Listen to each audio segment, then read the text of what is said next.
So I will call our committee chairs meeting to order this Wednesday, May 28th. Appreciate everybody starting a few minutes early today, and we'll make good use of your time. As you know, this portion of our meeting is followed immediately by personnel and compensation, and audit will follow that. So we have a big morning ahead of us. As Mariah just mentioned, we are being recorded and live streamed, and consistent with state law, this meeting will be archived on our website. So with that, other than just another welcome and good morning, let's get started, and we'll make it official with Mariah calling the roll. Thank you, Madam Chair. Since this is an electronic meeting, there are 2 questions that need to be answered by regents for the record. First, can the regent simultaneously hear and speak with others participating in the meeting? And second, is the regent alone in the room? If the answer to both questions is yes, the regent can simply answer yes to both questions. Anyone who is not alone should identify any other people present in the room with the regent. When I call your name, please answer these 2 questions. Governor Lee, Regent Burdine, Yes to both. Regent DeWitt, Yes to both. Regent Gentile, Regent George, Yes to both. Regent Harrell, Commissioner Hatcher, Yes to both. Regent Hooper, Regent Kastner, Yes to both. Regent Keltgen, Regent Powers, Present and yes to both. Madam Chair Reynolds, Yes to both. Commissioner Reynolds, Regent Richardson, Yes to both. Regent Roberts, Yes to both. Regent Spurgeon, Yes to both. Regent Stevenson, Regent Varlin, Yes to both. and Regent White. Yes to both. Madam Chair, your board is assembled. Thank you so much. Our next item is a familiar one to everyone. Of course, we are meeting electronically as it's the most economically efficient way for us to discuss matters that require a timely review before we meet in Tri-Cities next month on June 12 and 13. Given that this necessity to meet electronically is a non-controversial and routine item, consistent with our past, I would propose that once again we adopt this by unanimous consent. But if there is any objection, we will have a roll call vote. Is there any objection to meeting electronically? Hearing none, the necessity to meet electronically is adopted. Thank you all. Chancellor, good morning again. And do you have any opening remarks for us? Well, I do, and I'm going to call this my brag moment, if y'all don't mind. There are just a few things I wanted to share with the board this morning to brag on some of the great work that is going on at the system office. Well, across the state, not just at the system office. The first item I'd like to talk about is the Tennessee Correctional Education Initiative.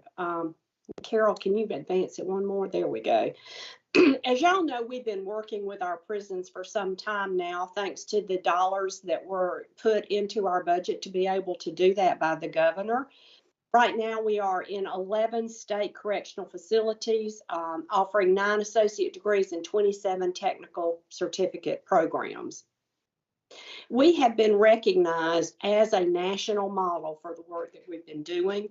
The programs are tailored to meet labor market demands so that when the prisoners do get out of incarceration, there are jobs and employment opportunities available for them.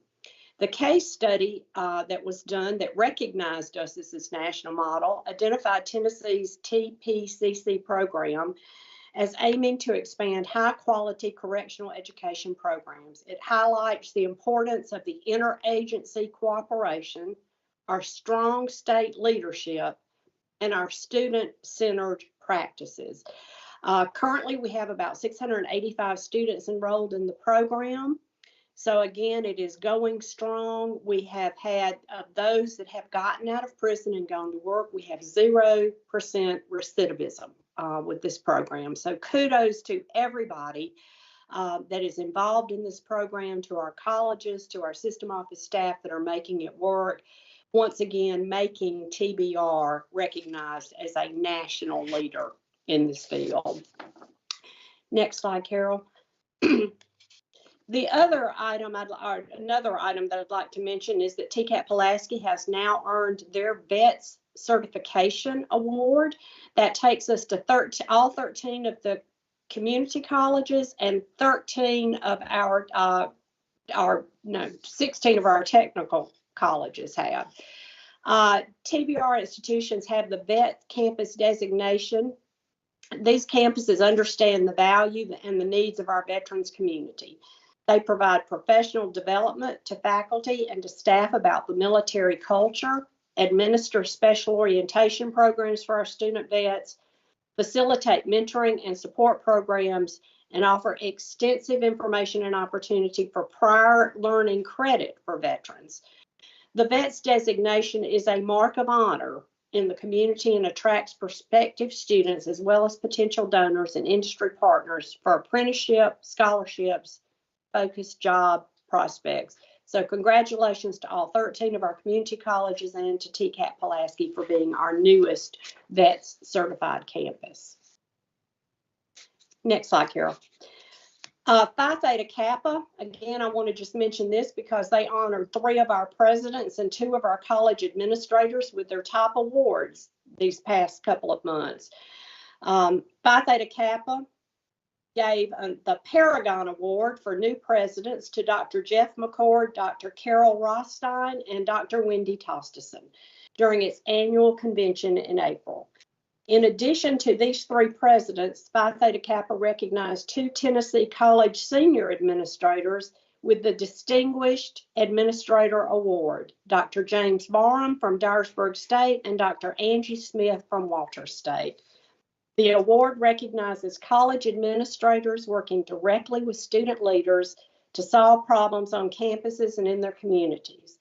Honorees are selected from among thousands of college administrators, and they only give out 25 of these across the entire United States. So again, national recognition for the great work that our students and our faculty and our staff are doing.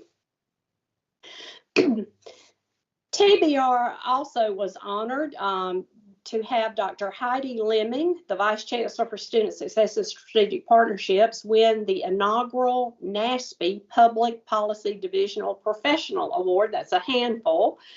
For her excellence and contributions to higher education and supporting NASPA's mission of leadership through policy development and advocacy for students. The award also specifically highlighted positive higher education activism and innovative programs. Dr. Lemming and Regina Watkins were also, Dr. Watkins is our Director of Veteran Enrollment and Benefits. They were both presented the Silver Award for Excellence in Commuter, Off-Campus, Military-Connected, Non-Traditional, and Related Programs for their work with Student Veteran Academy success. The award highlighted innovative initiatives relating to programs, policies, procedures, best practices, and services provided for students at off-campus locations or within the community. Tamia Taylor, a graduate assistant at the time, worked on the project with these ladies and is now also joined our Office of Student Success team at TBR. Again, congratulations for this national recognition for student affairs and the great work that this team is doing. So very proud of them. And then one last highlight I want to mention is that you are all aware that we are conducting our presidential search for Walters State Community College. The advertisement for the president is currently active, and we will be receiving applications up until June 10th. The search committee will meet again in mid-June to review the applicants and to choose 10 semifinalists or so, 10 or so, for the first round of interviews. The committee will choose 3 finalists for campus interviews and public forum in mid-July, and I do hope to make my recommendation to the board at a special call meeting on July 31st with the expectation that the new president will be in place by September 1st. And if you will recall, I sent a memo out to everyone letting you know that Dr. Tom Sewell has agreed to serve as our interim president when Tony leaves the end of June. So Dr. Sewell, we hope will be there for July and August until the new president steps in September 1st. And Madam Chair, that is all I would like to brag on this morning. Thank you for giving me that opportunity. Well, that is all excellent news. Congratulations to everybody on the team who's touched any aspect of these successes. This is great news. Well done. And thanks too for keeping us posted on the Walter State search. Any comments for the Chancellor before we move on? It's always good to start with good news. All right. As a reminder, as we move into these next couple of items, we are hearing today about new and revised policies. So this is our opportunity for any additional questions around these. As you'll know, consistent with our recent practice, you will then see these on the consent agenda at our June meeting. So today is our briefing time. And as always, if there are questions that come up following this meeting, don't hesitate to reach out to Dr. Reed or to Brian Lapps, both of whom are presenting to us this morning. So with that reminder, Jothany, are you standing by here? I am. Good morning, Madam Chair Reynolds, Chancellor Titans, and members of the board. So glad to see everyone today. At this time, I'm presenting an update to the Technical College Learning Support Policy. This is the TCAT Statewide Tech Foundation faculty who have gathered together during in-service week to review this policy and propose the changes I'm going to highlight. These changes are designed to better reflect current practices and a move away from legacy subject names that were associated with an external vendor. This policy applies exclusively to TCATs and the Tech Foundations course, which serves as an embedded learning support in their first trimester of the program. It is designed to prepare students for success in their academic programs, and instructors can add additional content into the courses as long as it aligns with their 30-hour framework with this. The key updates are highlighted here. I'll walk through them briefly. One is that the subject areas have been renamed to align with current instruction and practice. The definition and scope of those subjects have also been updated accordingly. We have also revised the course descriptions to include clear expectations and competencies. There's also a recognition of prior learning in the policy that has been added that allows institutions to evaluate and award prior learning credit for Tech Foundations content. While this has been a long-standing practice, the policy now ensures consistency across institutions. There's an update to the grading standards that there's now a standard grade that's been added for the Tech Foundations course to support consistency in student records. They have also updated the exhibits. They have been revised to include the TCAT credential as a valid assessment and exemption. And again, subject names in the exhibit have been updated to match the revised policy. These revised competencies will address reading comprehension, data literacy, and applied mathematics. These core competencies set the foundation, but instructors, again, can add additional information based on programmatic needs. And for students who do not immediately meet these competency expectations in a designated time, the institution will continue to work with them until mastery is achieved in keeping with the competency-based model. Madam Chair, that is our update on the TCAT Technical College Learning Policy.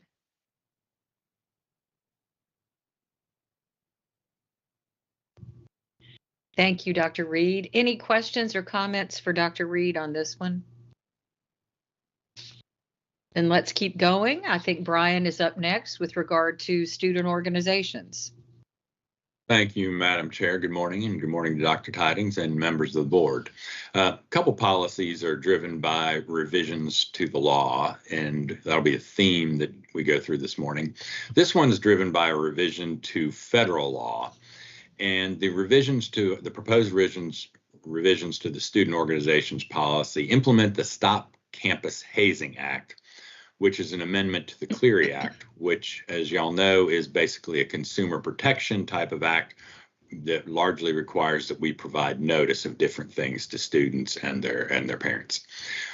Hazing is exceedingly rare within the TBR system. Nobody in my office or in student affairs that we could talk to could think of a situation where we had any.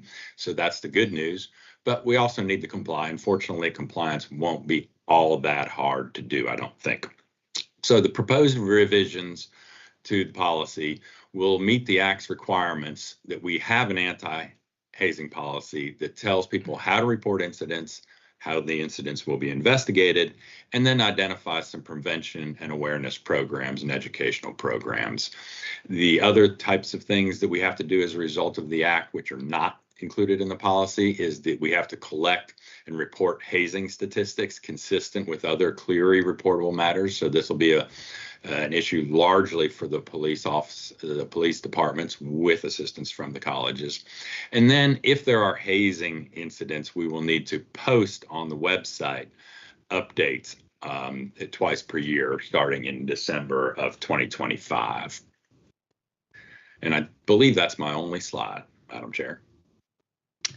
Any questions or comments for Brian? Well, oh, no, actually, you may have a second. There you actually, are. I don't know. So here we're getting into the weeds a little bit. We're the hazing definition.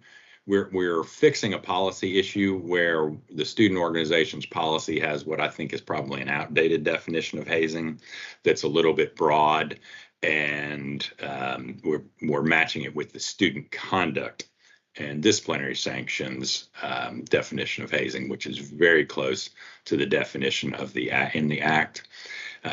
So we're really not required to change a disciplinary policy. So we're going to keep it the same, even though there'll be a couple of wonky issues with reporting should we get hazing activities. But overall, we just need to train our campus security authorities of how that they need to report and that they need to report to the police officers.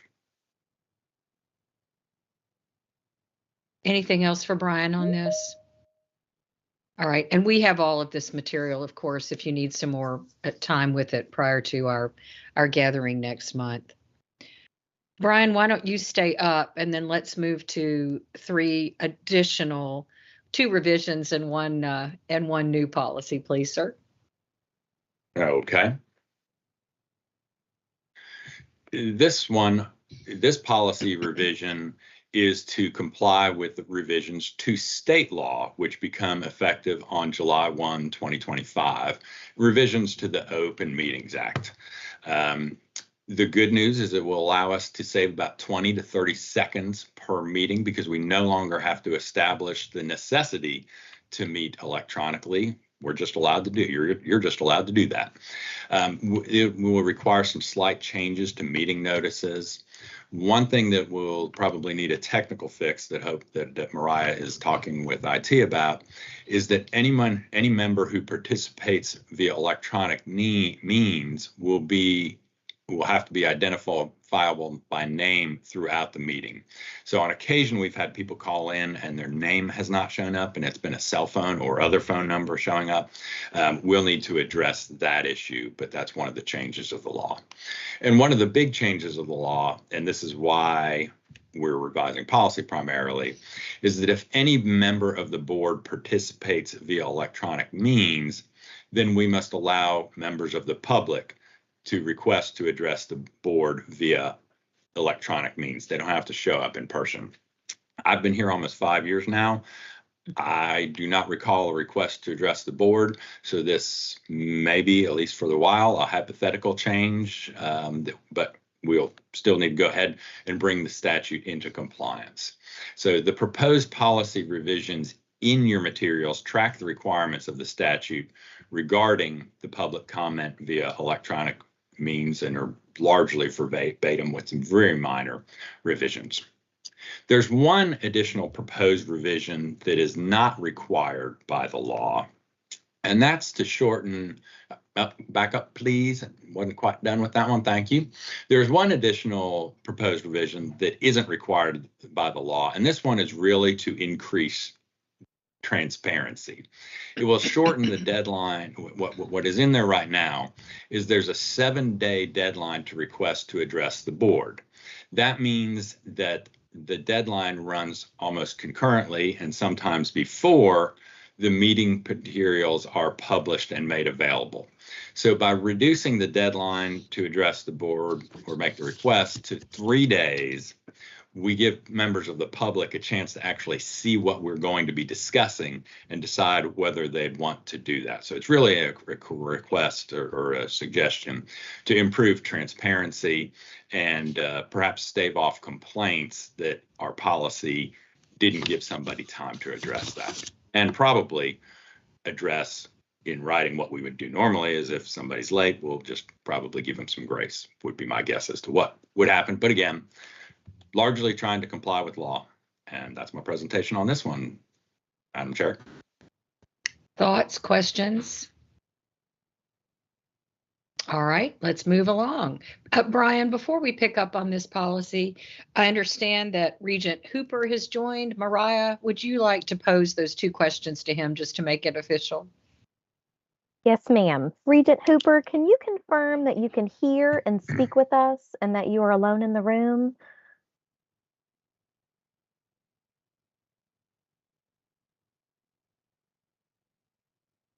Regent Hooper? You may be muted if you are speaking.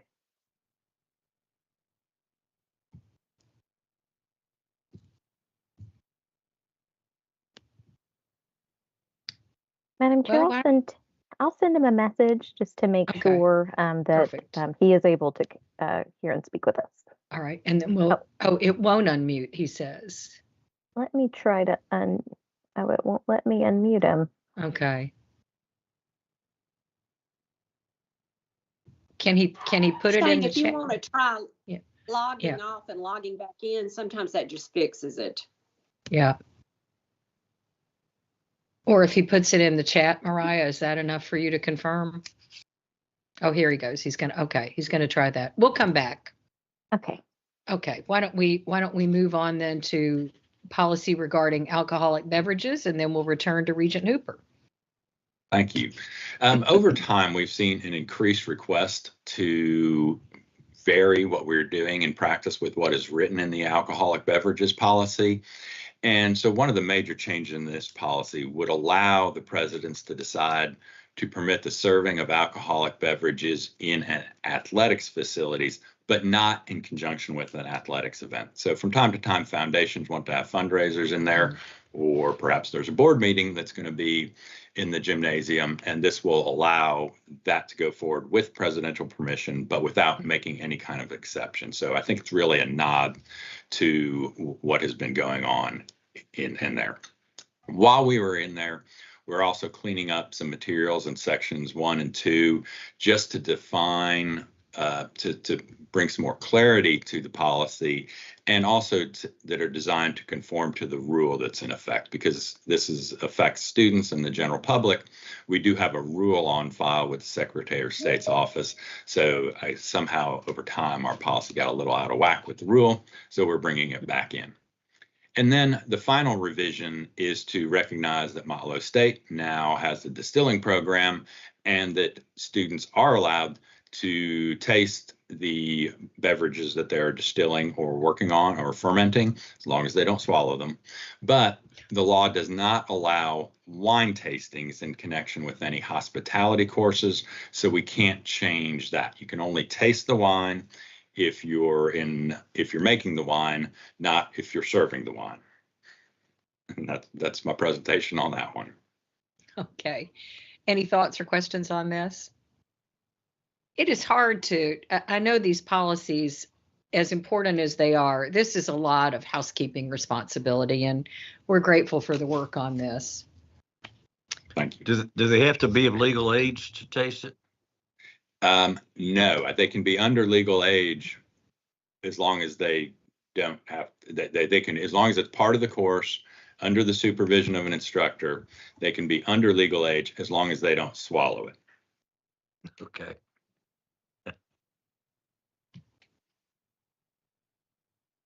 Anything else? Let's try Regent Hooper one more time. Regent Hooper, can you attempt to unmute?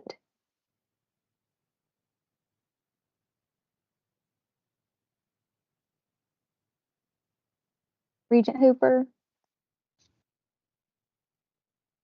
Hey, Shane, try cussing at it. He is still muted. He's still muted. We do have our tech team on the line, Robert and G, that I'm happy to connect you with. I know that we want you to have the opportunity to speak if you would like to, especially as we roll into personnel following this meeting.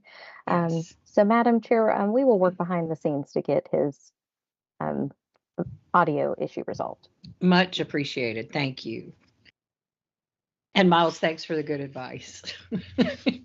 Oh, we have seen this, or we've had discussions around the need now for a policy with regard to AI. And I think we've looked at this at least once. It should be ready for our action in June. But with that, let me turn it back to Vice Chancellor Reed and Brian just to give us a refresher. Thank you. And Brian, we'll let you start with the framework and I'll do the highlights for the board. Okay. Well, just to remind everybody about this, because this has been one of the more involved process reviews, not just by the board, but through the campuses that we've had. But it started with the law that was passed last year that requires by June 30th of this year, we have in place a policy regarding artificial intelligence for classroom usage, for students, faculty, and things like that. So we do have part of this policy that includes and meets the legal requirements. But we've also tried to help people and provide some guidance and guidelines around the use of artificial intelligence in other areas, such as for faculty research, for staff performing their jobs, as in order to protect the security of our systems, but to keep people on the cutting edge of AI and learning how to use AI. So with that, I'll turn it back over to Dr. Reed, who can go through the details. Sure, thank you. Next slide, please. And again, Madam Chair, if it's okay with you, since we spent substantial time at this at the last board meeting, I'll do more of a high-level review with attention to the edits, if that's fine. That's perfect. So again, just a refresher, we've had a work group that represents all the divisions and perspectives in the system office, as well as faculty representation from several of our colleges in helping us develop this. Next slide. Again, Brian has already highlighted the purpose, but again, this is a very forward-leaning AI policy that is really embracing this as a tool that can be utilized to empower both faculty, students, as well as administration and staff. Next slide, please. The policy begins with those definitions, so we're all using the same language as we talk about AI, and those are still in place. Next slide, please. There's several sections. Again, you will find under the general education section, it captures our philosophy around the responsible use of AI, how AI can be a tool that is in alignment with other related policies, that AI procurement does need to be approved by IT, and IT also has oversight of that. And we're also developing an exhibit of restricted tools that help provide guidance to the colleges. Next slide. Section 2 of that policy is on that protection of confidential information and copyrighted material that again gives guidance for how to handle confidential information, how to stay in alignment with library license agreements, copyright compliance, and as well consequences of any misuse of AI by any employee as well. Next slide. Section 3 of that policy is on instructional and classroom use of AI tools. We provide faculty guidance that they're obviously encouraged to embrace this for responsible ethical use, faculty discretion, and we'll talk about the edit to that section in just a moment. And again, the expectation that faculty communicate AI use policies in acceptable and appropriate formats. Next slide. Section 4 is on the use of general AI in research. We provide guidance on the ethical use of it in research, expectations around attribution and citation, responsibility for identifying AI-generated data and exploring that, as well as guidance around data integrity and security. Next slide. And the final section, section 5, is the use of AI for employees. And essentially the policy captures that we permit the use of employees using this, that there could be disciplinary actions around misuse or abuse of it. And then we provide a resource availability, which is at TBR AI Learning Collaborative out of Academic Affairs, that is providing monthly training and resources to guide both faculty and employees in the appropriate use of AI. Next slide. At the time that we brought the policy to you, it was still going through sub-council review, through the joint sub-council, the faculty sub-council, and the president's council. Since the time you've seen it, there have been just a few minor updates to the policy, so I'll spend the time on that. In the definition section, we have removed reference to original output around generative AI. That's the only change there. In the section on general information, we added a reference to increasing efficiency in the assessment process. So teach and learn and assessment is now that framing. And also in that same section, we added information about selecting and using generative AI tools and data security considerations, but we did remove references to a partial restricted list of tools. Next slide. The final edits as it went through sub-council review to the policy is in the section on protection of confidential information, copyrighted material. We provided additional guidance on using patient or other medical information when interacting with AI. In the section on instructional and classroom use, we added language that faculty have the discretion to set the terms for the use of AI, including a complete prohibition of generative AI and other forms of AI, and some or all academic endeavors.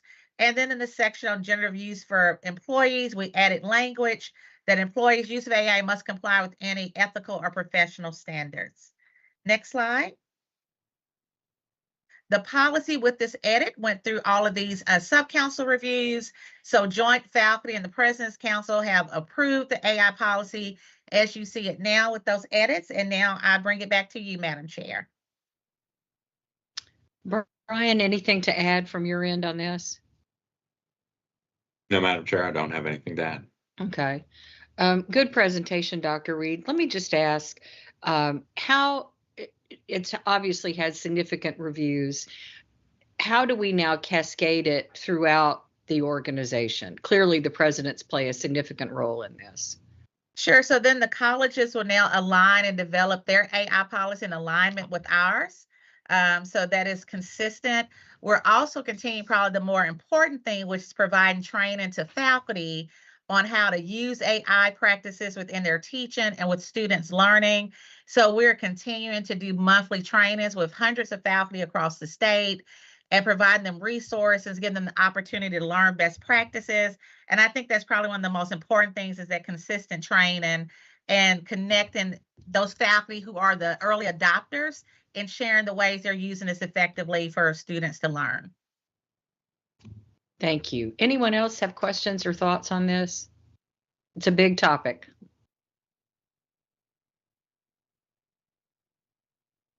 All right. Again, feel free to reach out to Dr. Reed as you look through this prior to June if you have any further questions. But thanks to everybody for the very detailed and thoughtful work that's gone into this. Kim McCormick finished up a busy legislative session. We look forward to your update. Yes, ma'am. Well, good morning, Madam Chair, Chancellor Tidings, and members of the board. From the Office of External Affairs, we have two previews this morning regarding workforce development and legislation. These are updates that will be presented in the June meeting. So first, and Carol, I cannot see these slides, so do your best to stick with me here, but we're going to start with workforce development. The Center for Workforce Development Executive Director Jeff Sisk will have two agenda items for the Workforce Development Committee at the June board meeting. One regarding the 24-25 THEC reporting cycle for workforce training hours, and then the statewide Tennessee Works program that is kicking off soon. Jeff's update on the 24-25 THEC reporting cycle will include the legal requirements for the report, the steps in the reporting timeline of August 5th through September 26th, and then a review of the past 3 years' reports to THEC on workforce training hours by our colleges. Then he will turn to the Tennessee Works program. This will include an overview of Tennessee Works, which is the new statewide workforce collaboration strategy among several state agencies, and then he will brief the board on the vision, the focus on critical workforce priorities, and the timeline for implementation for Tennessee Works. So that is what we will be presenting for workforce development. And then, Carol, let's move on to the legislative update, please. Now we're going to do a brief preview of the full legislative update in June, and we plan to present that during the External Affairs Committee meeting. The Tennessee General Assembly, as you all know, officially adjourned for the year on Tuesday, April 22nd. Over the course of the session, the government relations teams tracked 658 bills, and there were more than 1,700 filed. So we were watching quite a few of those bills. In June, we'll highlight a selection of the most significant legislation we followed and provide a summary of how each bill moved through the process. But this morning, however, I do want to focus in on 3 bills that are similar that passed, and especially making sure you understand the importance of them as they relate to what will happen with policy. And General Counsel Lapps will close us out with the discussion on that. But first, we have Senate Bill 1083, which enacts the Dismantle DEI and Employment Act. This prohibits public colleges and universities, as well as state and local government entities, from using race, ethnicity, sex, age, or other similar demographic characteristics in employment decisions. Instead, hiring must be based solely on individual merit, qualifications, veteran status, or other lawful criteria. Institutions may request an exemption if needed to comply with federal funding requirements, but those exemptions must be reviewed and approved annually by the Comptroller of the Treasury. And no changes to EEO or related policies are needed. The policies already prohibit discrimination addressed in the Act. Okay, Carol, moving on to Senate Bill 1084.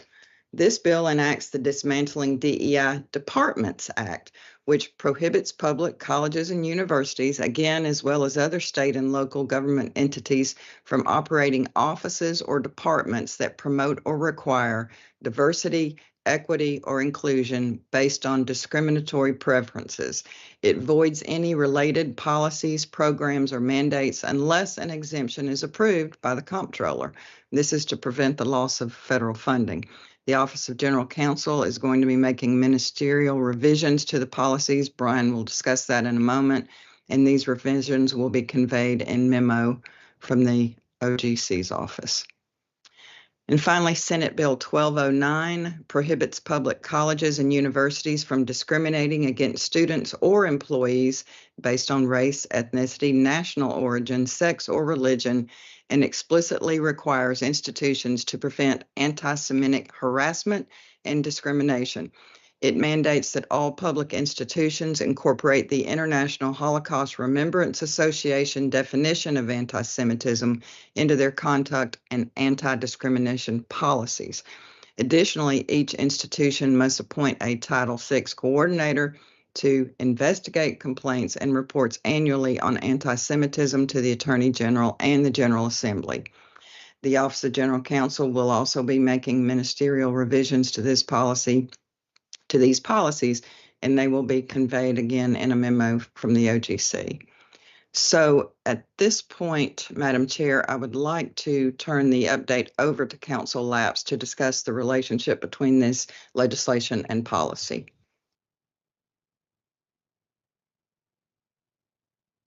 Counsel Lapps. Well, thank you, Madam Chair. Thank you, Kim. Like Kim said, these statutes require some revisions to our policies. Because these statutes became effective immediately, we went ahead and made ministerial revisions. They're posted on the website already. There's a cover memo explaining them in a little bit more detail in your materials, as well as track changes and clean versions of the actual policies that we revised in order to come into compliance.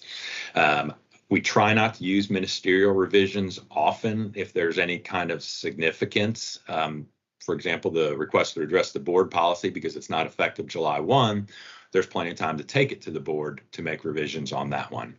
But in order to comply with the Dismantling DEI Departments Act, we made revisions to 2 policies: the selection and retention of presidents and the selection and retention of the chancellor policy.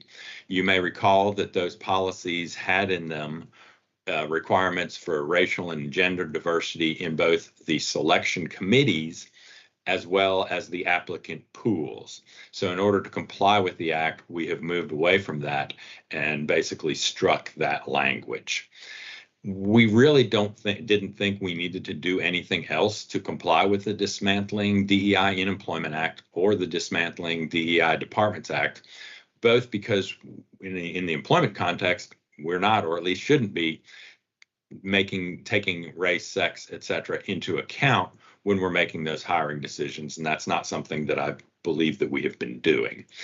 We don't have any DEI departments. In response to previous legislation and previous concerns, we have moved away from that, and that is not something we have been doing. So some other colleges and universities in the state may need to take more actions with respect to that than we do.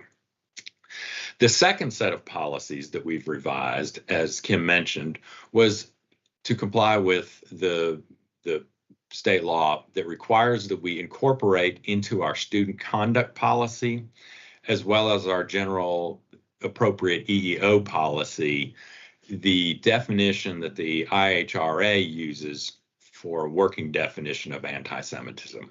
So we have included in that definition in those two policies, or one policy and one guideline that are mentioned there.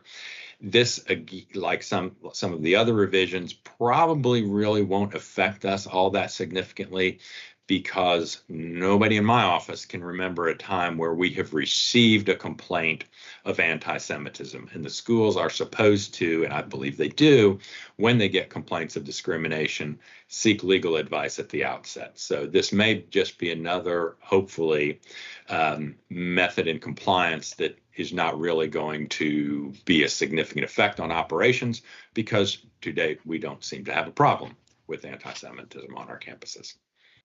So with that, I'd turn it back over to you, Madam Chair. Thank you. Any questions for Brian on this? Thank you again for staying on these and taking the necessary actions in a timely way. Kim, anything else from you? No, that concludes our report, Madam Chair, unless there are any other questions. We'll look forward to hearing more soon. Mm-hmm. Dr. Fox, let's talk some financial performance. Oh, but before you start, one more. Shane Yes. Hooper, are you there? Can you speak and be heard? Regent Hooper, you may have to press *6. There you go. Sure. We can hear you. Regent Hooper, can you confirm that you can speak with us as well as hear us, and that you're alone in the room? Yes to both. Thank you, sir. Yay. All right. Dr. Fox, the floor is yours. Thank you, Madam Chair, Chancellor, members of the board. Today, I will be presenting the report on the financial performance of the community college and TCAT sectors for FY24.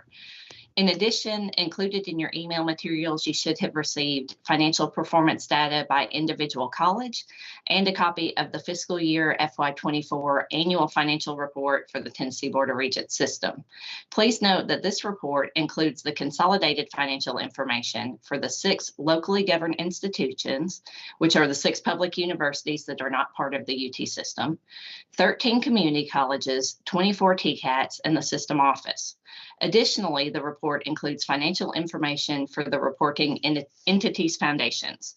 Both the annual financial report and the following financial presentation are informational items only and require no action.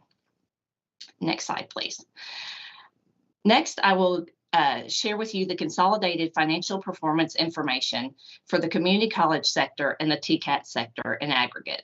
TBR policy on institutional financial performance review requires that on an annual basis, the board shall be advised on the aggregate overall financial performance of the system's institutions. To aid in this assessment, we use various financial ratios that are widely accepted in higher education, including the Composite Financial Index Score, or CFI, as you will hear me say multiple times through this presentation, and the unrestricted net asset position, often called fund balance or reserve.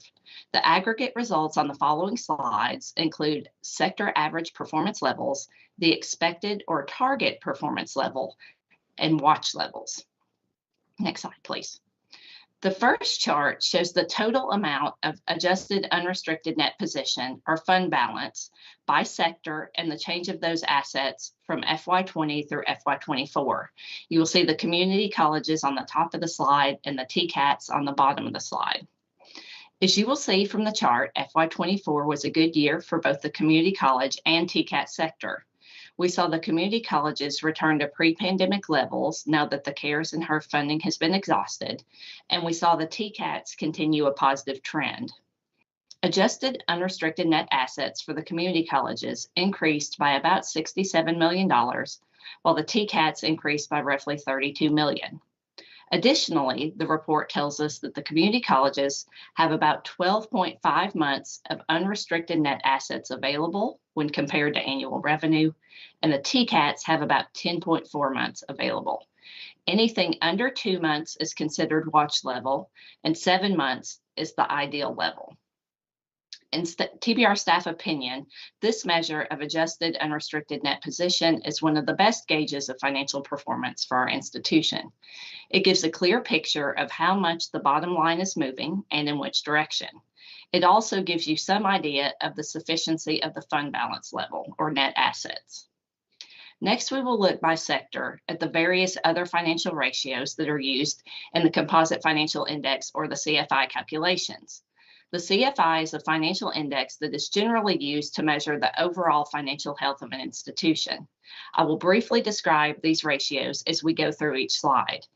Please note that going forward on the slides, the green line is expected performance, the red line is watch level, and the blue line shows the performance ratio for each sector. For efficiency purposes, both sectors are shown on one chart. In each chart, the community college performance is reflected in the bright blue line, and the TCAT performance is reflected in the navy blue line. And we're already on the primary reserve ratio. Thank you, Carol. The primary reserve ratio measures financial strength by providing information on how long an institution can survive on their current reserve or savings. The standard is 0.4, which represents about 5 months of expense. The watch level is 0.13, which represents less than 1.5 months of expense. As you will see from this chart, the community college sector exceeds the target level of performance and has increased each of the last 8 years. The TCAT sector also exceeded the target level and improved over the previous year. Next slide, please. The return on net position ratio provides information on whether the institution is better off at the beginning of the period, at the end of the period compared to the beginning of the period. This ratio is one where the receipt of large non-recurring state appropriation or gifts for investments in plant or buildings can create year-to-year volatility and skew the results especially for smaller schools. The industry standard is 3% above inflation as measured by the Consumer Price Index or CPI. The watch level is performance consistently below the rate of inflation. You may recall that the CPI was at the highest level of the past 10 years in FY22, meaning all of our colleges were below the watch level. However, CPI stabilized in FY23 and remained that way, with the watch level in 24 was 2.97 and the expected level was 5.97. Both sectors exceeded the performance level this year. I will point out that the TCAT line in this chart highlights the impact of the large non-recurring state appropriation or gifts for investment in plant and buildings. The spikes you see in 2016, 20, 21, and 23 were caused by those types of non-recurring revenue. Next slide, please. The net operating revenue ratio indicates an operating surplus or deficit and is similar to a profit margin. It provides information on whether an institution is living within available resources. The industry standard is 4%, which represents the amount needed to keep pace with growth and expense and maintain adequate reserve. The watch level is performance that is consistently below zero. Note that a deficit in a single year does not necessarily indicate a problem, but deficits over several years may be cause for concern. This ratio can also tend to be volatile and again be negatively impacted by things that are out of our college's control, such as required pension and OPEB retirement benefit accounting entries, depreciation expense, capital maintenance expenditures funded from capital appropriations. As you can see on this slide, both sectors performed significantly above the expected level in FY24. Next slide. The viability ratio measures financial health by comparing expendable net assets to long-term debt and provides information on how much debt can be paid with existing resources. This ratio is inconsequential for TBR colleges since our schools are carrying little to no debt. Next slide, please. The last chart we will look at is the Composite Financial Index, or the CFI score. To calculate the CFI, the four ratios discussed on the previous slides are combined to provide a single measure of the overall financial health of the institution. Tracking the CFI over time provides information on progress an institution is making towards achieving their financial goals. The target CFI is a CFI of at least 3. At this level, an institution is considered financially healthy. The watch level is a CFI of 1 or less. For FY24, both sectors exceeded the target level expectation, which is the indication that both sectors are performing well. Next slide, please. For our last piece of information, I am sharing the actual performance for FY24 compared to the estimated budgets submitted for June 30, 2024. For the community colleges, you will see that the unrestricted education in general actual revenue collection exceeded budget by about $16.5 million, or 2.37%. The unrestricted education in general actual expenditures were about $60 million, or 9.1% less than budget. Next slide, please. This slide is showing the same information for the TCATs. For the TCATs, you will see that the unrestricted education and general actual revenue collection exceeded budget by $3.6 million, or about 2.24%. The unrestricted education and general actual expenditures was about $17 million, or about 10.86% less than budget. This data demonstrates the conservative budget management practices in place by our colleges. Next slide, please. The adjusted unrestricted net position calculation and the CFI score are the two main measures that we use at the system office to monitor our college's financial health. We include the unrestricted net position calculation as a supplement to CFI because it is generally less volatile and focuses on factors within the college's control. To summarize for FY24, 13 of 13 community colleges have a CFI above the 3.0 expected level. 12 of 13 community colleges have an unrestricted net available revenue exceeding the 7-month benchmark, and the one below has improved from 4.64 months in FY23 to 5.9 months in FY24. As a sector, the community colleges remained relatively flat in all aspects of the CFI calculation, and our sector average did as well, with 6.91 in FY23 and 6.85 in FY24. Months of unrestricted available remained flat with an average of 12.1 in FY23 and 12.5 in FY24. Moving on to the TCATs, 22 of 24 TCATs have a CFI above 3.0, the expected level. One is below the expected level but above the watch level, and one is below the watch level. The one below the watch level received significant amounts of capitalized non-operating grants in FY23, which overstated the return on net position and net operating revenues in 23. This college will continue to be monitored. However, based on the previous 5-year trend, this may only be a 1-year issue. 23 of 24 TCATs have an unrestricted net available revenue at or exceeding the 7-month benchmark, and the one below has improved from 5.21 in 23 to 5.96 in 24, again trending in the right direction. As a sector, the TCAT CFI's sector average improved from 6.32 to 6.5 in FY24. Months of unrestricted available increased slightly from 10 to 10.4 for this sector. So in conclusion, we will continue to monitor all of our schools' financial performance on an ongoing basis. FY24 continued a positive trend for our system as a whole. I do want to thank all of our 37 colleges for their efforts and their attention to their overall financial condition and performance, and participating in the financial trainings we've implemented over the past 2 years. So unless there are any questions, Madam Chair, this completes my report. Oh, well done. Thank you. Any questions or comments for Dr. Fox? Once again, good news on that front. It's nice to be in a healthy financial position across the state.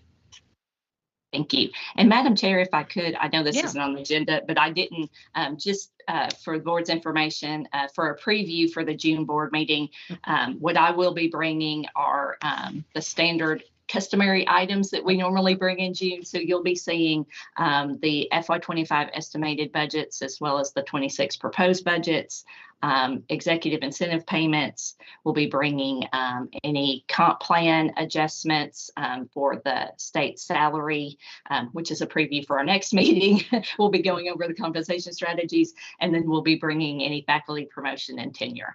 But as you know, we did tuition in March, so we won't have that on the agenda this year. So a little bit lighter on finance, but that's a preview of what I'll be bringing in the next couple of weeks. Thank you, Madam Chair. No, thanks for the preview. That's still a pretty robust agenda, so thank you. Anything else for Dr. Fox this morning? Well, hearing nothing, Chancellor, let me turn it back to you for any closing comments. And speaking of previews, anything you'd like us to know with regard to our time together here in a couple of weeks? Well, thank you, Madam Chair. First of all, I would like to thank Dr. Fox for the great work that she has done consistently on helping the presidents and the staff, the training that she's implemented on the CFI, what that means and where they need to be in relationship to that. As I'm sure you are all aware, that is part of the discussion I have with each one of the presidents when I do their evaluation every year. It is critically important that we stay in good stead with our finances. We never want to be in the boat that some schools get in when they have not paid good attention to their finances. So I cannot thank Alicia and her staff enough for the training that she has done with the colleges. It has truly been making a difference in them understanding how to stay where they need to be with regard to this. Our system is robust, it is strong, and again, I'm very thankful to each of the college presidents and to Alicia for making sure that that's happening. As she's already mentioned, where you see a little bit of volatility, some of that does have to do with the capital outlay in the buildings that we have going on. And she'll continue to explain that to each of you when you see that for one of our colleges. Sometimes there are things associated with that building project that is not accounted for in the capital dollars that will cause a college to drop down a little bit, but they are spending that money wisely for investment in their infrastructure and in their college, and it doesn't ever drop them down below the watch level. I'd also like to quickly remind the board about Wednesday, June 10th. I think you have received information from Mariah regarding the Boones Creek ribbon cutting from TCAT Elizabethton. This will be from 1 to 2 o'clock Eastern Standard Time, and the governor is expected to attend at this time. So if you are able to put that on your calendar, we would truly love to have you participate in this great event. We're really excited to be at the ribbon cutting stage. It seems like just yesterday we broke ground on that building. So very excited to be cutting the ribbon on that one. Our quarterly board meeting will be held Thursday and Friday, June 12th and the 13th. The 2-day session will open with registration at 8 a.m. on Thursday morning at Northeast State Community College, Blunttville campus in the Ballard Health Center for the Performing Arts. Board members and TBR staff will have the opportunity to participate in campus tours of Northeast State's main campus, the aviation hangar, and the technical education complex, as well as TCAT Elizabethton. A casual dinner is planned for 6:30 p.m. The theme for Thursday's dinner is barbecue, bluegrass, and blue jeans.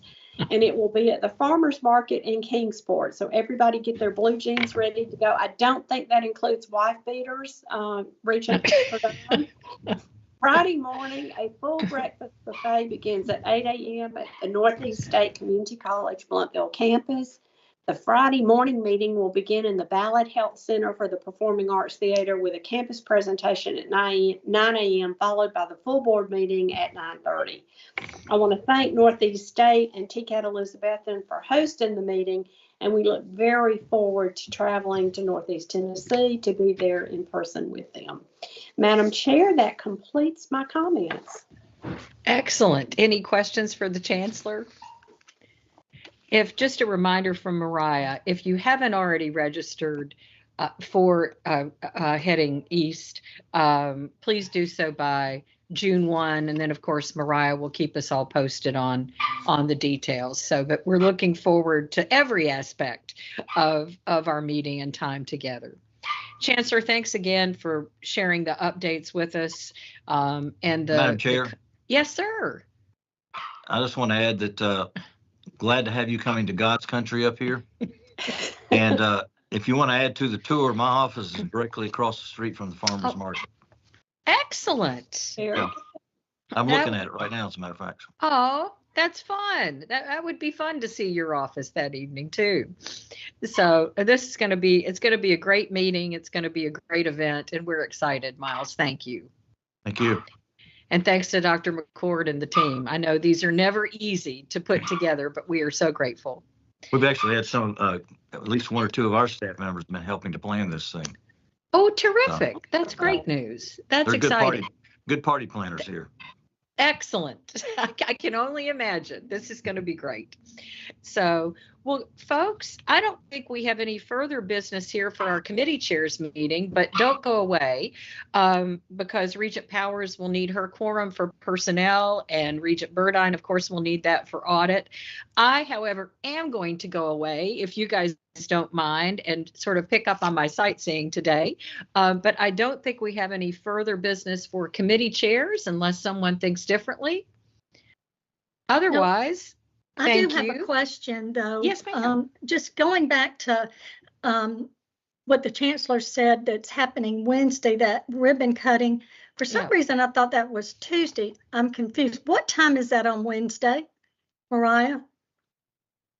That ribbon cutting on Tuesday, June 10th? It is Tuesday.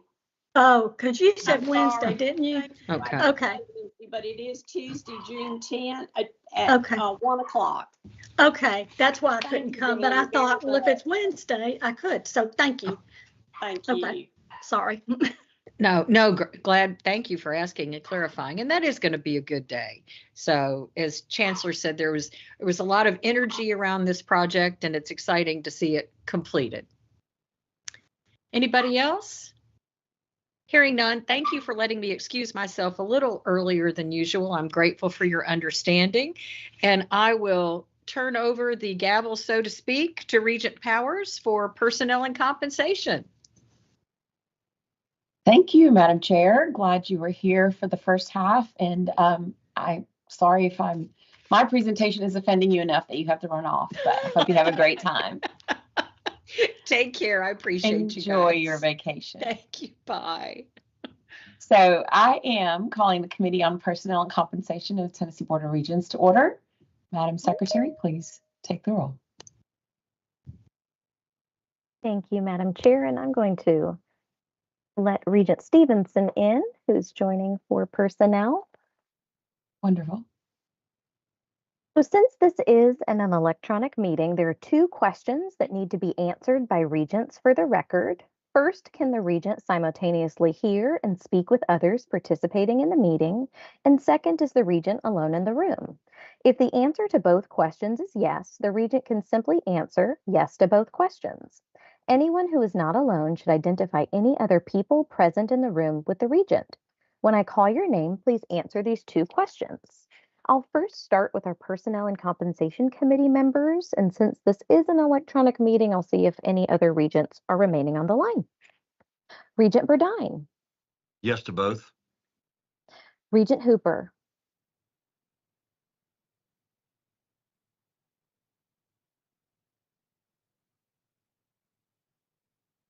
Regent Hooper, you may have to press *6 if you're still with us to unmute. I will come back to him. Chair Lady Powers. Yes to both. Regent Stevenson. Yes to both. Regent Barlin. Yes to both. Regent White. Yes to both. And Regent Hooper. Yes to both. Thank you. Madam Chair, you do have a quorum. I'll now check for other regents who may have joined us or who are remaining on the line.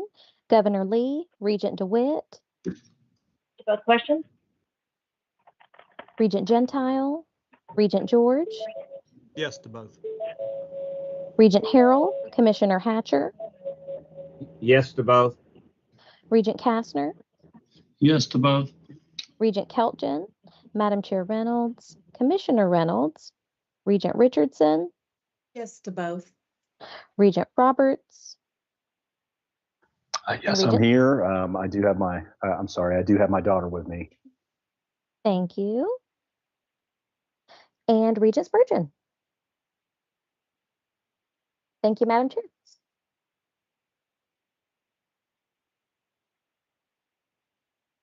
We're good? Yes, ma'am. Thank you. Awesome. Thank you so much. So this meeting, as you've heard many times, is being held electronically as it is the most economically efficient way. And the matters to be considered require timely action and review by the Personnel and Compensation Committee. Given that necessity to meet electronically is a non-controversial and routine item, I propose that the necessity be adopted by unanimous consent. Anyone who wants to have individual votes on the necessity to meet electronically should feel free to object, in which case we will have a roll call vote. If there is no objection, the necessity to meet electronically is adopted. Is there any objection? Mariah, let me know if you see anything. I do not. Okay, hearing no objection, the necessity is adopted. Now we will proceed with the first item on the agenda, which is the President Emeriti contracts. And I'm going to ask Council Brian Lapps for the recommended proposals, please, sir. Thank you, Madam Chair. Good morning, everybody. You'll recall, those of you who've been on the board for the last May and June, will recall that every year we have President Emeritus contracts, which are one-year contracts that certain presidents who retired and are eligible to work in emeritus capacity, where they do duties such as outreach, fundraising, etc.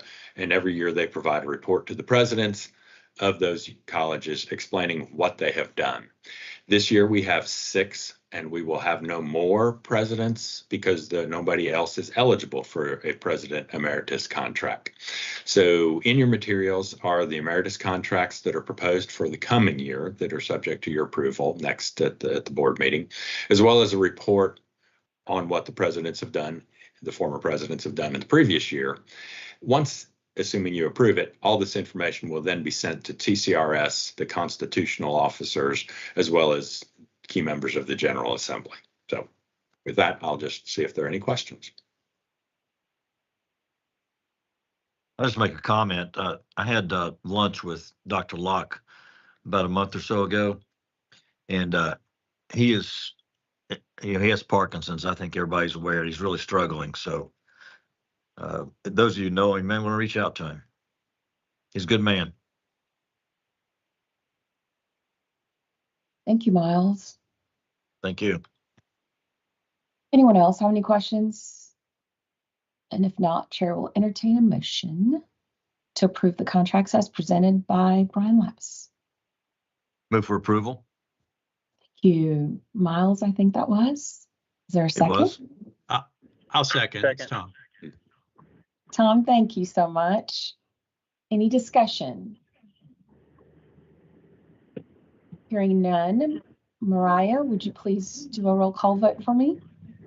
Regent Burdine. Aye. Regent Hooper. Aye. Chair Lady Powers. Aye. Regent Stevenson. Aye. Regent Barlin. Aye. Regent White. Aye. Motion carries. Thank you, Madam Secretary. So the next item is the faculty emeriti, and I will call on Vice Chancellor Jothany Reed for this one. Good afternoon. Good to see you, Madam Chair Powers. Again, the faculty emeritus candidates, this comes under the policy where we review the submission, review, and approval process. College presidents are the ones that nominate candidates based on distinguished institutional services. While they may confer with other members on the campus, it is really at their sole discretion. And again, there's no specific criteria. It's typically based on length of service, that this faculty has made a significant contribution, outstanding academic achievement, and exceptional embodiment of institutional values. There's no monetary benefits, but faculty can be afforded opportunities such as office space, parking, library privileges, or free admission to events, or an ID card at the discretion of that president. And again, these nominations are reviewed for my office, and then it requires chancellor and board approval due to the prestige of this title and a continued status of representing the college and the system. Next slide, please. We have 7 candidates in front of you.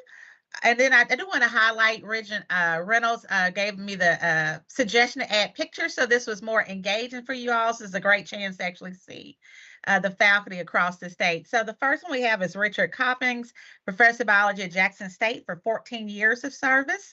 Next slide. Betty Frost is Associate Professor of Mathematics at Jackson State for 37 years of service. Next slide. Lisa Lesenberry Smith is Professor of Art at Jackson State for 25 years of service. Next slide. Rita Sauer, Professor of Mathematics at Volunteer State for 36 years of service. Next slide. Anna Cunningham is a Professor of Computer Information Systems at Cleveland State for 27 years of service. Next slide. Debbie Felton is instructor for reading at Cleveland State for 35 years of service as well. Next slide. And then we have Nancy Thomas, Associate Professor of Nursing at Cleveland State for 21 years of service. And those are faculty emeriti being brought to the board for review and approval. Thank you so much, Dr. Reed. Even when Vice Chair Reynolds is not at the meeting, she's infused herself with this great idea. I do love the pictures.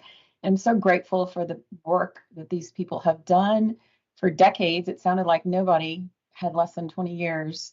That's incredible. I'm so grateful for that. And with that, I'm going to ask if there are any questions. And if not, I would entertain a motion, please, to approve these contracts. I'll be I'll happy move to for move for their approval. It's Tom. Thank I'll you, second it. Tom. Thank you, Miles. And with that, is there any discussion? Hearing none, Madam Secretary, can you please do the roll call vote? Regent Verdine, Aye. Regent Hooper, Aye. Chair Lady Powers, Aye. Regent Stevenson, Aye. Regent Varlin, Aye. Regent White. Aye. Motion carries. Thank you, Madam Secretary. And that gets us on to the next item on the agenda, ladies and gentlemen, which is system-wide compensation strategies. And for that, I will call on Vice Chancellor Alicia Fox to present the proposals. Thank you. Thank you, Madam Chair. Today, I'm presenting the fiscal year 26 system-wide compensation strategies for your consideration. These strategies have been provided in advance as described in your transmittal. As background, each year the governor's state budget proposal identifies that a salary pool should be created and sets a percent amount that this pool should be. For fiscal year 26, the pool amount is 2.6%.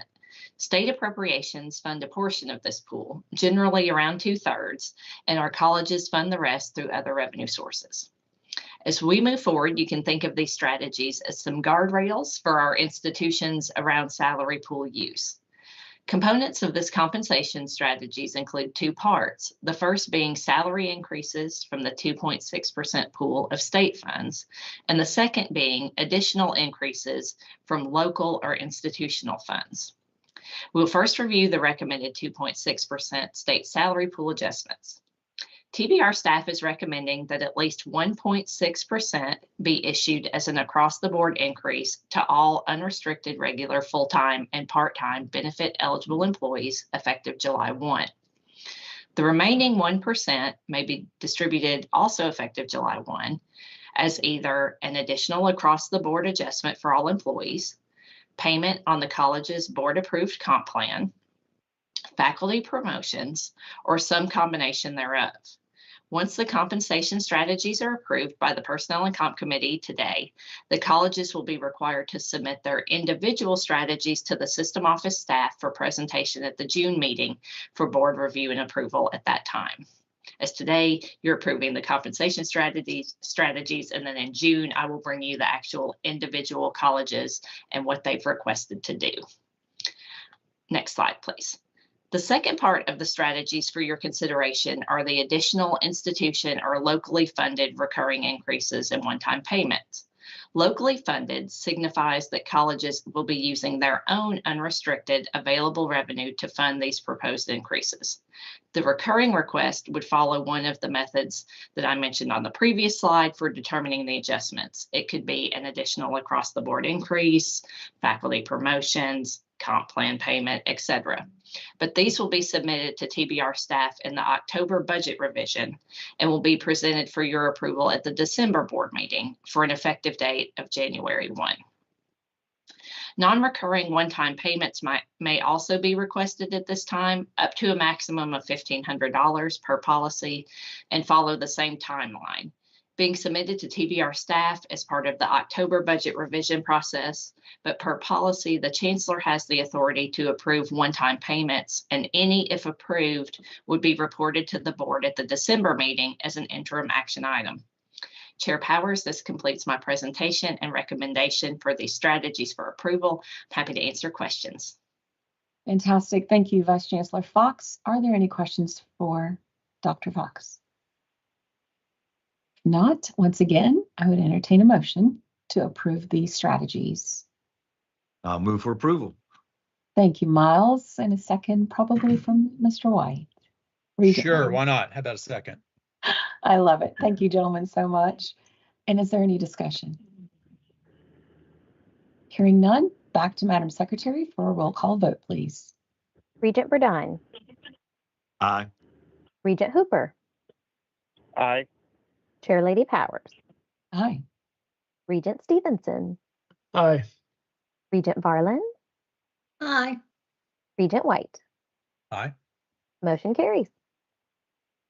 Thank you so much, Madam Secretary. Love my Personnel and Compensation Committee. They are so effective and efficient, which then brings us to the conclusion of this meeting. So is there any other further business to come before the committee? Hearing none, the Committee on Personnel and Compensation for the Tennessee Board of Regents stands adjourned. I will now turn it over to Regent Burdine to conduct the Audit Committee meeting. Thank you. Thank you, ma'am. I'm calling the meeting of the Audit Committee to order and I'll turn it over to our Madam Secretary. Would you please call the roll? Thank you, Mr. Chair. Since this is an electronic meeting, there are two questions again that need to be answered by regents for the record. First, can the regent simultaneously hear and speak with others participating in the meeting? And second, is the regent alone in the room? If the answer to both questions is yes, the regent can simply answer yes to both questions.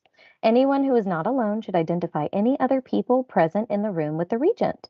When I call your name, please answer these two questions. We'll start with our Audit Committee members. Chairman Burdine. Yes to both. Regent DeWitt. Yes to both. Regent Kastner. Yes to both. And Regent White. Yes to both. Thank you. Mr. Chair, you have a quorum. I'll now just check for other regents remaining on the line or who may have joined us. Governor Lee, Regent Gentile, Regent George, Yes to both. Regent Harrell, Commissioner Hatcher, Yes to both. Regent Hooper, Regent Keltgen, Regent Powers, Yes to both. Regent Emily Reynolds, Commissioner Lizette Reynolds, Regent Richardson, Yes to both. Regent Roberts, Regent Spurgeon, Regent Stevenson, and Regent Varlin. Yes to both. Thank you. Mr. Chair, your audit committee is clear to proceed. Thank you. Thank you, Madam Secretary. I think if I understood Brian Lapps correctly, this is the last time I have to go through this, reading this to you. Is that right, Brian? That is correct, Regent Burdine. Well, we That's- still need to do the 2 questions, but no necessity. Okay, well, reason to celebrate. This meeting is being held electronically as it is the most economically efficient way, and the matters to be considered require timely action and review by the audit committee. Given that the necessity to meet electronically is a non-controversial and routine item, I propose that the necessity be adopted by unanimous consent. Anyone who wants to have individual votes on the necessity to meet electronically should feel free to object, in which case we will have a roll call vote. If there's no objection, the necessity to meet electronically is adopted. Do I hear anyone object? Thank you. Hearing no objection, the necessity is adopted. Now to our Chief Audit Officer, Mr. Mike Batson. Thank you, Chair Burdine. Good morning, everyone. Morning. As usual, we'll start out with highlights for audit findings and recommendations. First, the recommendation and finding logs are on page 3 of your materials. Just want to touch on a few of those. Several recommendations cleared this time around, including some older ones, 1 for Jackson State and 5 for Southwest. Thanks to Linda at Southwest and Jackie in our office for the one at Jackson for getting those cleared. So good to get those sort of stale ones checked off and move on, clean up that a little bit. For the TCATs, there was 1 recommendation closed for Oneida Huntsville and 1 for Shelbyville. And then for state audit findings and recommendations, those are all completed right now. Cleveland State, from their 2021-22 audit, excuse me, the finding and recommendation related to bank reconciliations, looks like it's been taken care of. They are currently being audited, excuse me, by state audit for 23-24. So there could still be some issues there with the reconciliations just based on the overlap in audit period in the time there. But they do seem to have that process cleared up and running in an efficient manner there. Same with Rome State, accounts receivable collections from their 2022 and 2023 audits. They seem to have that cleared up, and their next audit will probably be mid to late 2026 for the fiscal year 24 and 25 audits. Then for information systems recommendations, quite a few of those have been cleared, including TCAT Memphis. We'll share more details on those later in executive session. For miscellaneous external reviews, there was 1 audit that we had from TSAC for TCAT Athens. It included 1 warning on the failure to adhere to the residency requirements, and then 1 finding on inaccurate calculation of an award during a term for which they were eligible. TCAT Athens remedied those pretty quickly and got their response back to TSAC, and TSAC accepted their measures that they had taken to clear that.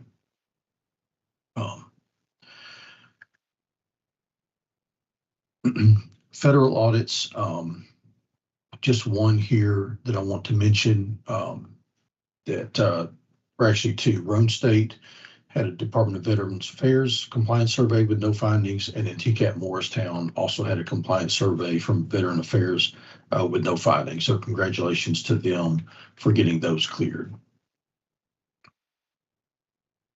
Next up, internal audits, quite a few to cover here, but I'll just mention some of them briefly. Columbia State technology access fee audit for 2023 and 24.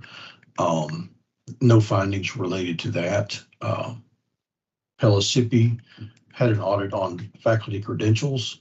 Again, no findings or recommendations. And at Pellissippi, Dr. Wise has asked that they do that annually. So they do keep that clear there. Next up, Southwest. Linda at Southwest did a follow-up review on a previous report from, I think, 2022 on medical programs with special admissions processes. That was a review, again, from 2022. Previously, there had been an error in how they were doing admissions for that particular program. There was an error in a Banner Argos report that they were running. Southwest realized it after the semester had started, which it happened, and implemented a manual process. But since then, Linda has reviewed it. They also now have an automated process in place to make sure that that is corrected, and the recommendations related to that have now been cleared. Next up, Walter State, a NACHA audit, which is National Automated Clearinghouse Association.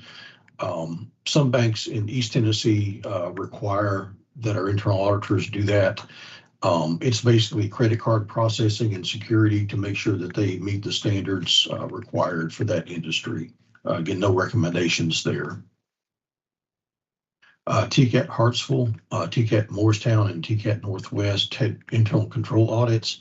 One recommendation each for those related to accounts receivable collection procedures, just a matter of shoring those up a little bit, nothing really significant there. But as you've seen in the past, we've had some issues both with our colleges and at the universities with collections of accounts receivable. So we're trying to make sure that we stay on top of that and get those straightened out as proactively as we can. That includes the highlights that I wanted to mention. If there's any questions on any of those, I'll be glad to answer those for any of the reports we've covered or anything else in the materials. Thank you, Mike. These are Thanks. informational items and require no action, but let's move on to internal audit plans. Mike, back to you. First, Regent Burdine, I wanted to cover just internal audit updates very briefly. Oh, I'm sorry. You're fine. A couple of things there. I'm in a hurry. I understand.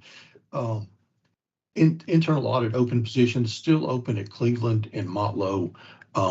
We're getting a little more activity again. It seems to go in cycles with applicants there. Again, always hopeful, and I appreciate those presidents and those campuses working with us on those, and they want to get the right person in. So hopefully we'll get some movement on those soon. We are working with them to cover any issues, questions, internal audit related processes that they may have, and we're in touch with both of them constantly to take care of their needs there through our office.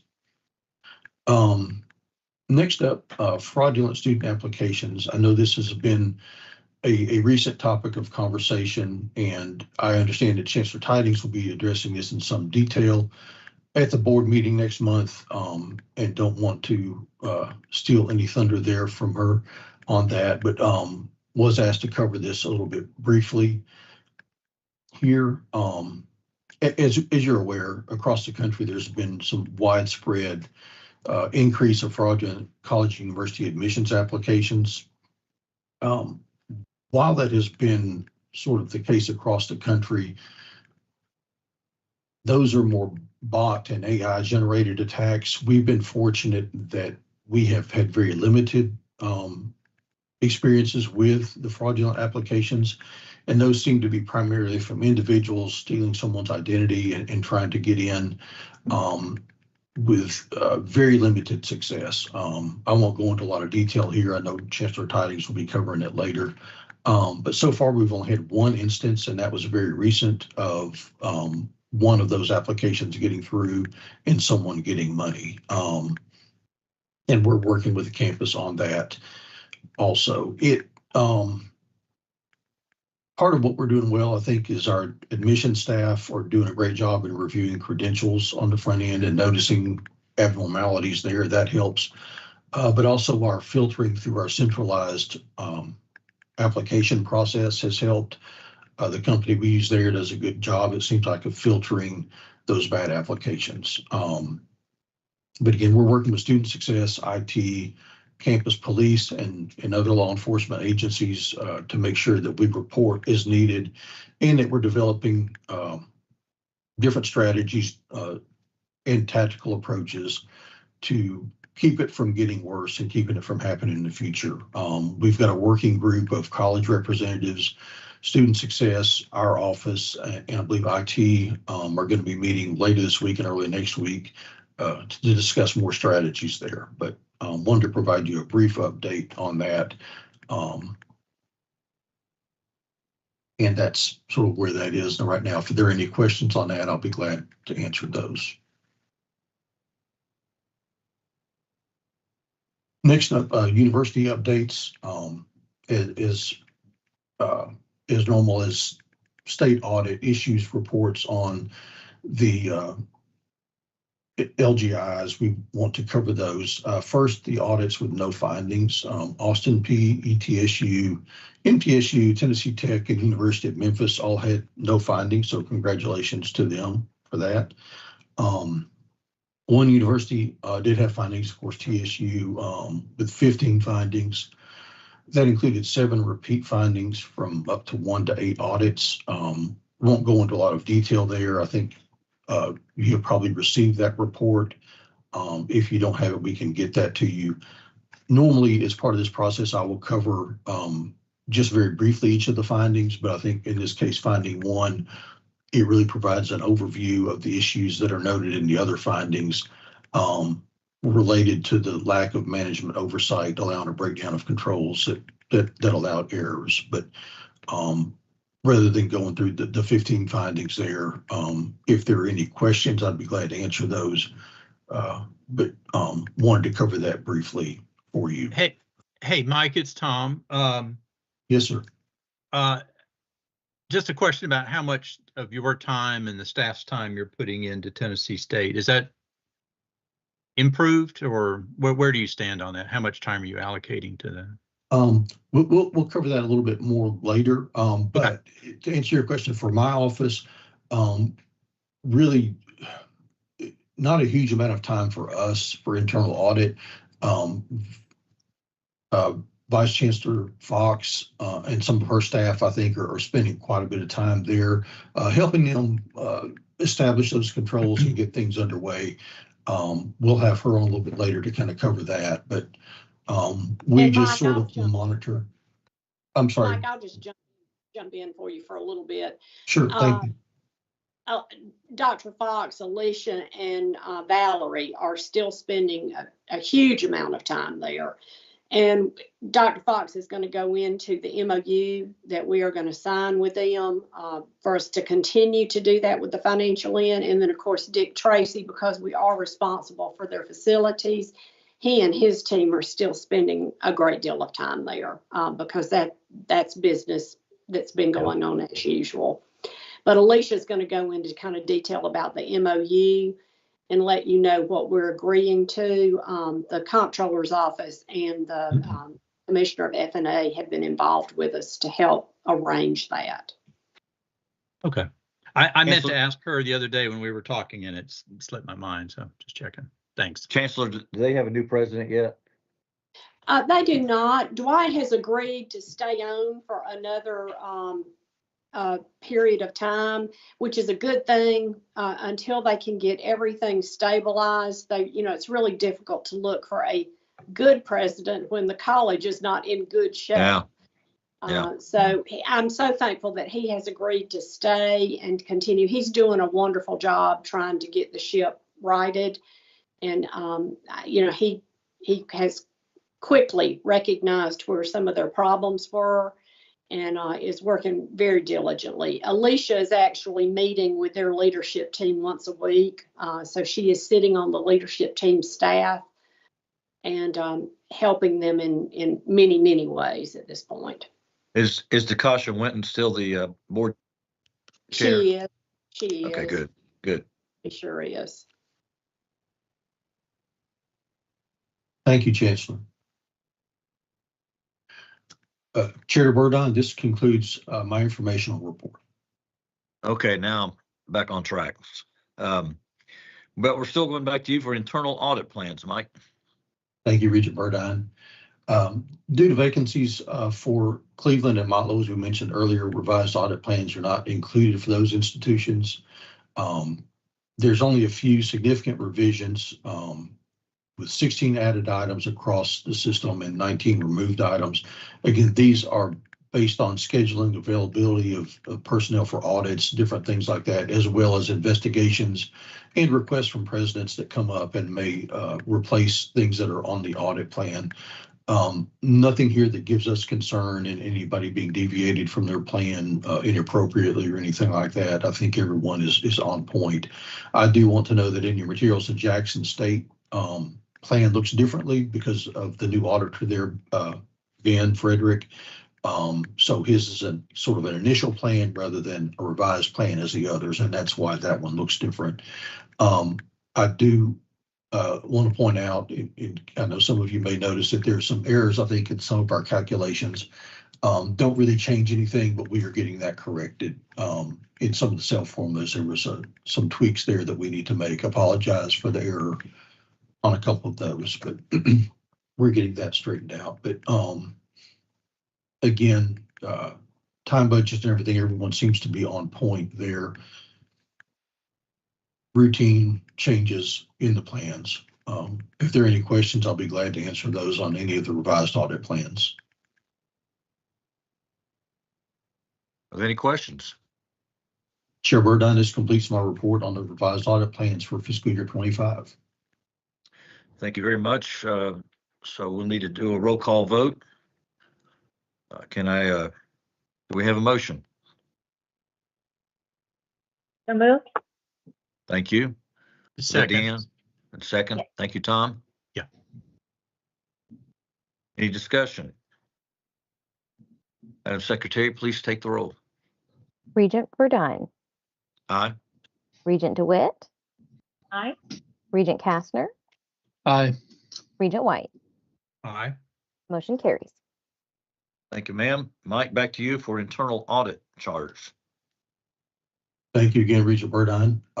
As you recall, from the last meeting, we discussed the changes to what are now the global internal audit standards that necessitated changes both to the audit committee charter, which this group approved at the last meeting, and the comptroller's office has approved. So we have that final approval from the comptroller's office on it. But we now have quite a few of the campus internal audit charters in your materials. Again, just incorporated the changes that we made to stay in compliance with the standards. We normally just have those for a new president or a new auditor, but again, just to cover those new requirements of the standards. And again, I want to thank Nancy at Ball State, Jason at Pellissippi, Jennifer in our office, and Crystal at Dyersburg for their work in helping put those new charters together. But I present those, Regent Burdine, for your consideration and your approval.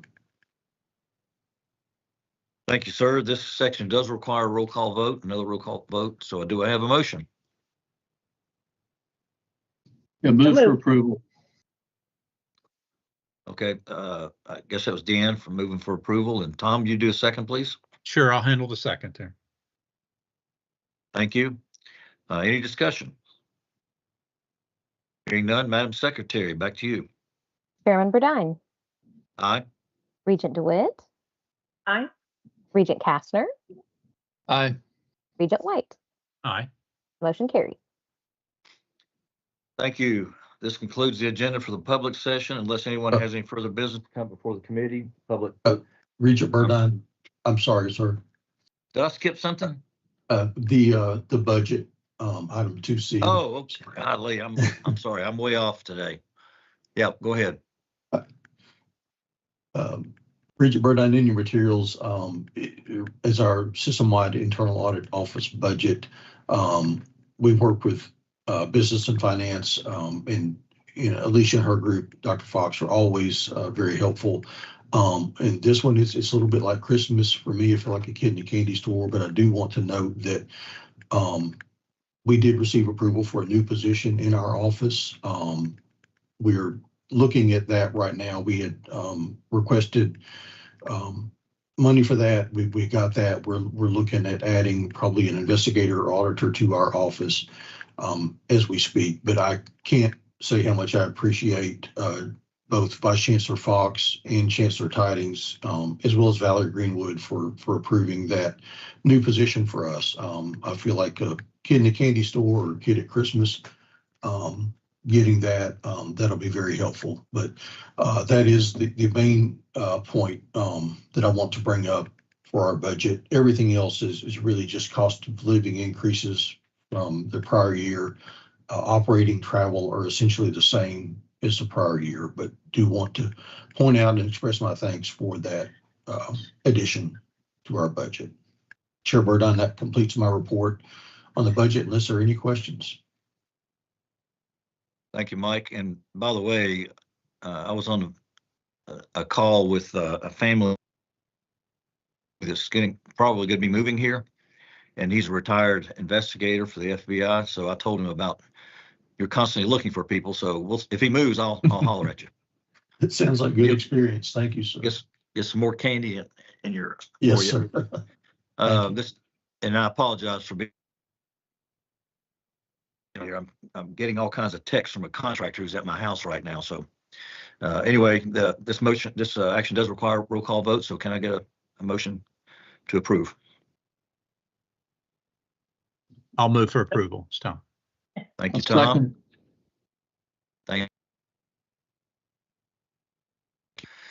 you. Any discussion? Madam Secretary, let's take a vote. Chairman Burdine. Aye. Regent DeWitt.